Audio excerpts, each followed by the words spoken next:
Hello, my name's Damien McVilly. I've got 4 cars to show you today. The first one is my 1984 BMW E30 John Player Special. It's currently got no front fender on it. There is an M-Tech 1 going on it at the moment. There is a new motor being built for this car at the moment, which is a 2.7 litre stroker with individual throttle bodies. It also has got 17-inch replica bottle cap rims, which look fantastic.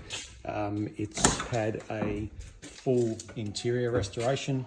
It was in very poor condition when I first got it, which has come up fantastically. The second car I've got is a Porsche 911 Carrera. This is a 1984 model. It's an Australian delivered car. In very good condition, original paint. It has got Porsche Hunting Mackenzie tartan trim inserts in the seats there at the moment, and has a custom rear deck lid as well. The third car that I've got is an original 1998 BMW M3 6-speed manual in Boston green metallic, and with dark brown trim. Sorry, I don't know the name of it. I do, but I can't remember it. It also has the GT ring on the back there. The final car, which is a new acquisition, which is my daily driver, has been a BMW E92 M3 6-speed manual. It's a 2013 model. It's a competition package. A few mods coming to this car also. It's already had some spaces put on it, but there'll be a KW height adjustable kit going in it, plus some carbon fibre front and rear spoilers and some trim pieces as well. It's a fantastic car, and I love it. The only thing I'm now toying with is the idea of putting a supercharger on it, but anyway, I'll just enjoy it as it is right now.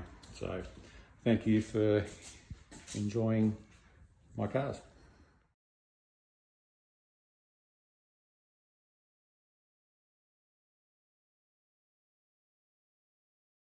Here's a short little cars and coffee. This one's a little bit different. It's not my car. It's a car that's been kindly offered to help celebrate a little 3-year-old's birthday. Ford Mustang GT. The car itself decked out in some beautiful rims. We have under the hood here a big 5-litre V8 engine, and this particular car has been signed by Chaz Mostert. Now, there is that mean stance from the front. You can see some very big calipers behind those beautiful wheels, and inside it's quite a treat because look at that stick. That is a 6-speed manual, so that means there's 3 pedals over the other side. It gives you every opportunity of enjoying all the power of this car. Comes out in this beautiful red. It's actually really nice and rich, this colour, and certainly would be a fun one to drive. Nice little trims on it with the diffuser underneath.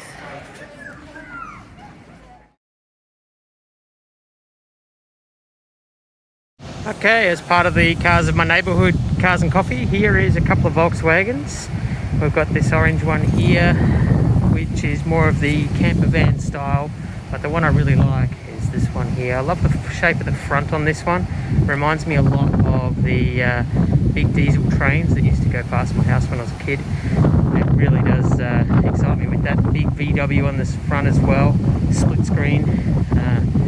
It's not in bad condition. I mean, the paint's not the best, but it's actually not too rusty. It's a pretty good looking rig actually. Nice interior. White and red.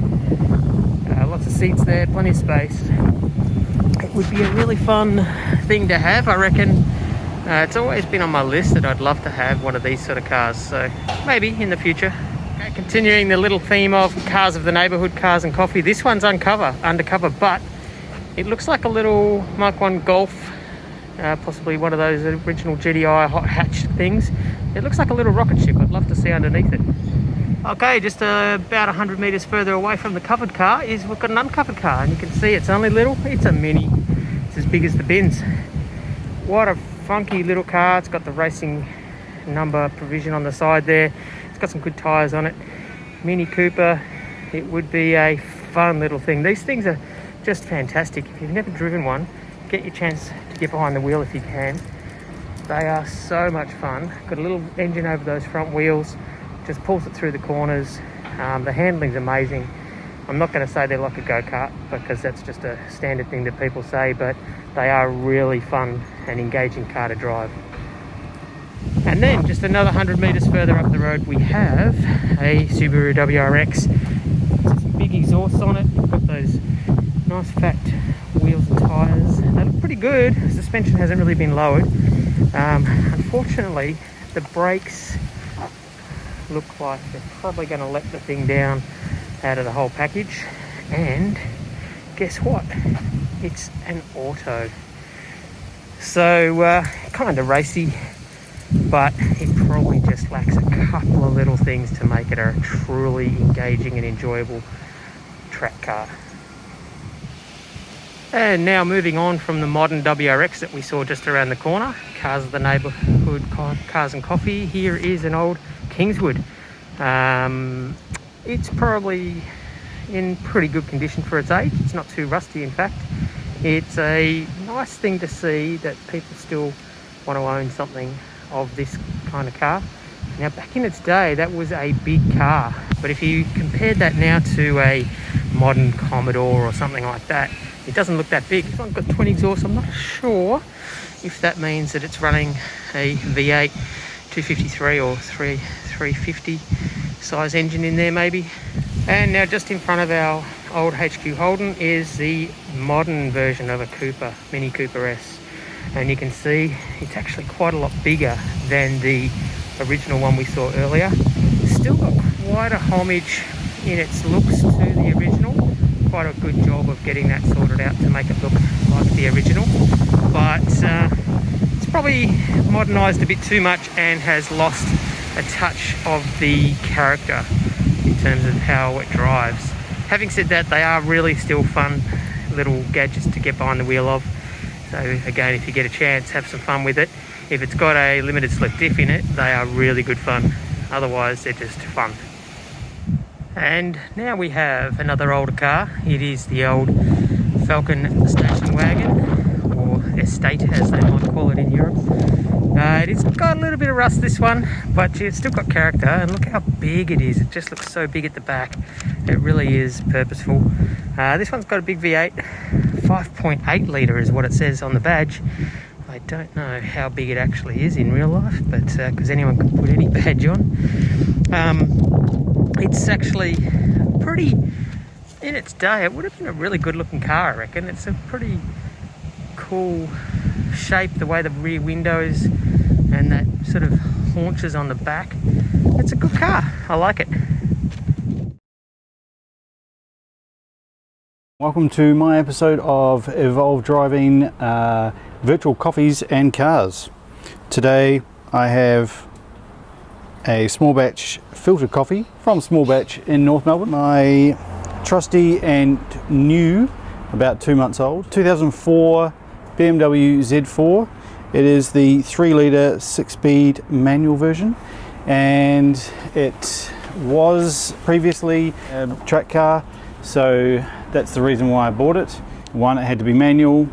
2, it had to be the 3 litre. I wasn't a really huge fan of the shape of this car. Previously I had a Z3 which I really liked the shape of.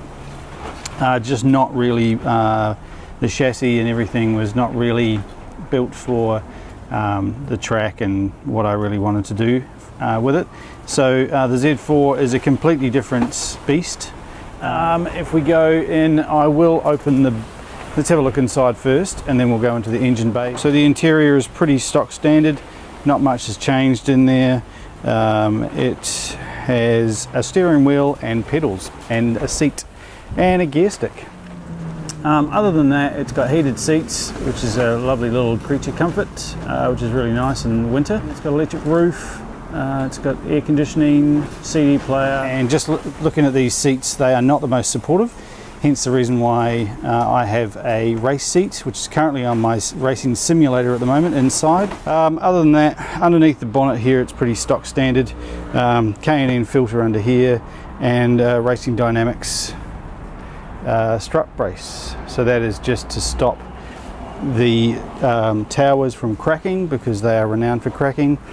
Other than that, everything looks pretty standard here. Underneath, obviously, there's been a lot of money and a lot of time spent, and a lot of credit to the previous owner, who's a super nice guy. Now, this car I have found, and I've only been driving it around the streets and not really been able to, you know, fang it at all.